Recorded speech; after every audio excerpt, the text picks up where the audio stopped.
नमस्कार मित्रांनो.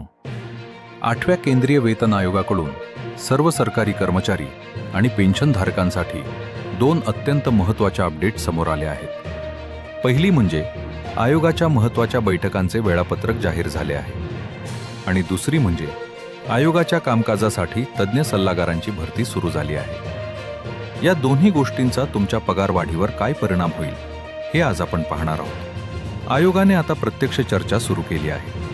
28, 29 आणि 30 एप्रिल 2026 रोजी दिल्लीमध्ये विविध कर्मचारी संघटनांशी संवाद साधला जाईल. विशेष म्हणजे आयोग 4 आणि 5 मे रोजी पुणे महाराष्ट्र दौऱ्यावर येत आहे. जर तुमच्या संघटनेला आयोगासमोर आपले म्हणणं मांडायचे असेल तर 20 एप्रिलपर्यंत अधिकृत वेबसाईटवर मेमोरँडम सादर करणं अनिवार्य आहे. या बैठकांमध्येच तुमच्या पगारवाढीच्या आणि पेन्शनच्या मुद्द्यांवर प्राथमिक चर्चा होणार आहे.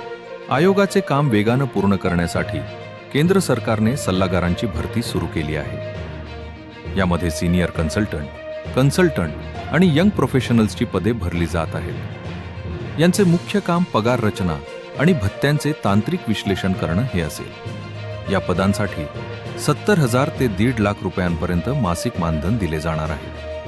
ही भरती दर्शवते की सरकार 8व्या वेतन आयोगाचा अहवाल वेळेत पूर्ण करण्याबाबत गंभीर आहे.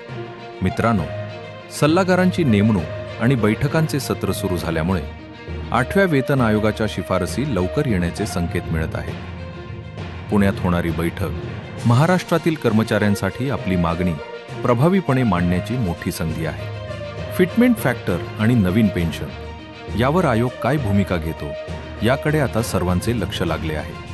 अशाच नवनवीन आणि अधिकृत अपडेटसाठी आपल्या चॅनलला नक्की सबस्क्राईब करा आणि ही माहिती तुमच्या इतर सरकारी कर्मचारी मित्रांसोबत शेअर करा. धन्यवाद.